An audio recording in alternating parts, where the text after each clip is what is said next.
E aqui em Ribeirão, 34 linhas de ônibus do transporte coletivo tiveram baixa, prejudicando diversos usuários.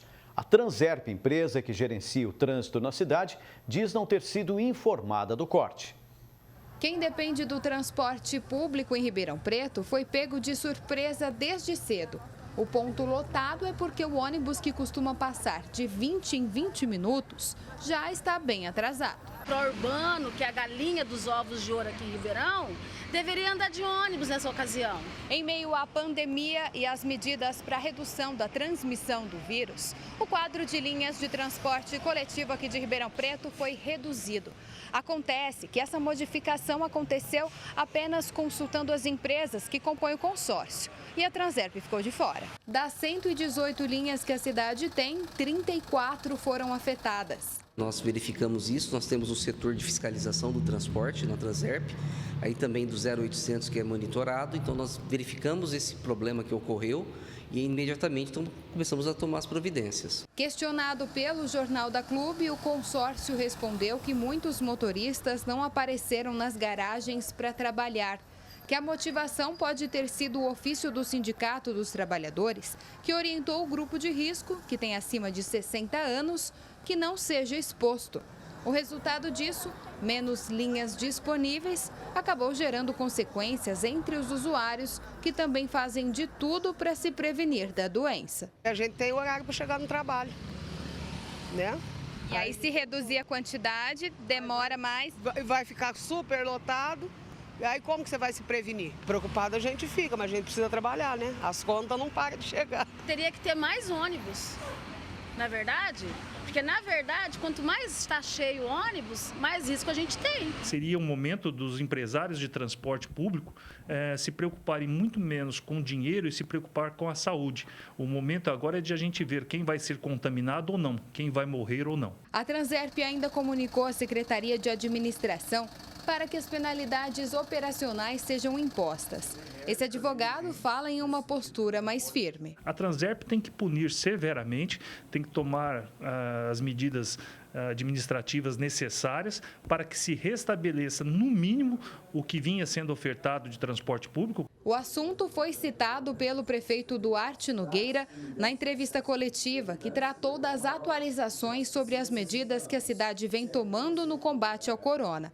Ele tranquilizou a população. Transporte coletivo funcionando, higienizado e com a fiscalização intensa da Transerp. A redução das linhas não faz parte dos decretos já anunciados pela Prefeitura. O superintendente da Transerp fala apenas em adequações relativas ao passe dos estudantes que estão com as aulas interrompidas temporariamente. Segunda-feira, que não vai ter o funcionamento mais das escolas, né?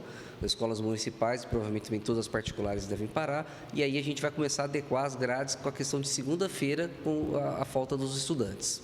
Thaís Mantoani para o Jornal da Clube.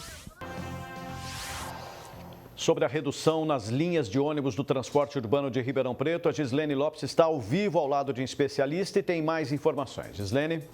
Pulse, essa denúncia a gente já tinha mostrado aqui no Jornal da Clube. Eu, inclusive, fiz matérias, mas pelo jeito o problema continuou. Quem fala mais com a gente é o advogado Ademar Padrão. Doutor, precisou da cidade entrar em situação de emergência para a Transerp tomar uma atitude? Boa tarde.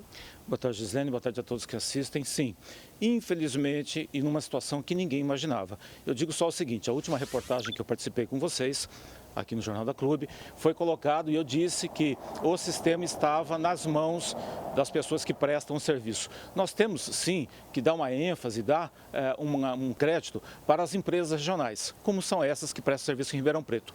Porém, o que está acontecendo agora, nesse momento, proporciona que nós possamos, inclusive eu agora vou falar de uma forma clara e franca o que é esse sistema, para que as pessoas entendam. E já adianto, não adianta mimimi de político que eu já estou ouvindo, dizendo que nós aqui estamos fazendo algo contrariando o que é necessário para a sociedade. Ao contrário, aqui agora é um serviço de utilidade pública, para poder mostrar para a sociedade que em momentos difíceis, se as coisas estão certas e organizadas, o que nós passamos é menos sentido, é menos desconfortável. E E esse sistema, gente, é o seguinte, ele foi dado em 2012 em Ribeirão Preto com vícios. Ele foi um sistema já viciado no primeiro momento, que foi o momento que ele foi aceito pela administração pública. Foi colocado troca de ônibus com 2 anos, sendo que isso não acontece no Brasil e em nenhum lugar do mundo. Geralmente há 5 anos a troca da frota. Foi colocado outras questões, como os pontos de ônibus, que seriam feitos em 5 anos e não foi. E isso, gente, acontece que passou debaixo de todos os prefeitos, de todos os vereadores da cidade de Ribeirão Preto, inclusive do Ministério Público, que com as ações civis não conseguiu corrigir o problema.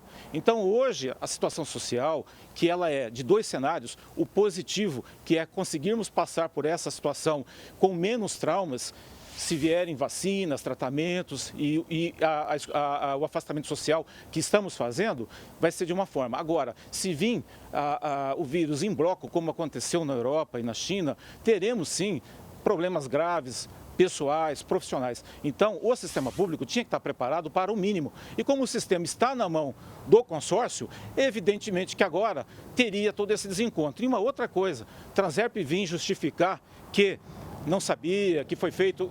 Transerp, infelizmente, é apenas um órgão fantoche da administração pública para poder acobertar os problemas do transporte público. Então, em Ribeirão Preto, atualmente, somente um vereador, que foi o Marcos Papa, que tratou algumas questões. Mas todos os vereadores, que são os nossos fiscais, deixaram de fazer a coisa no momento e da forma certa. Então, vamos falar agora de algumas coisas pontuais, mas este é o problema. E o que está acontecendo hoje é reflexo desse problema. Doutor, os ônibus intermunicipais estão lotados na macro-região. Não é necessário rever essa situação com urgência? Sim, porque, veja, é um serviço de utilidade pública, igual o hospital, igual a educação.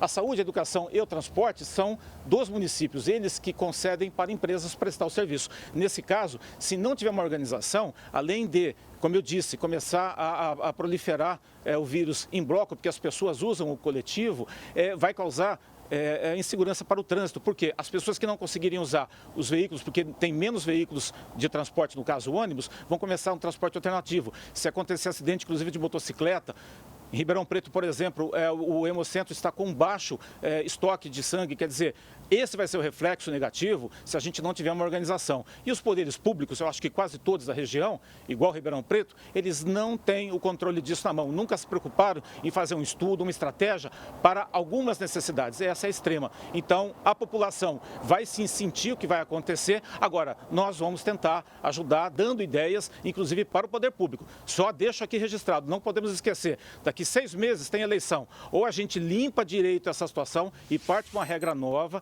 de sociedade que é possível, com os mesmos elementos que nós temos hoje. Ou nós vamos, sempre que precisar, passar por isso. Ok, doutor. Muito obrigada pela sua participação no Jornal da Clube. E daqui a pouco a gente volta para falar que a Justiça determinou que a Câmara de Jardinópolis volte a realizar as sessões que tinham sido suspensas pela presidente por conta do coronavírus. Eu volto com você, Pucci. Ok, Gislene.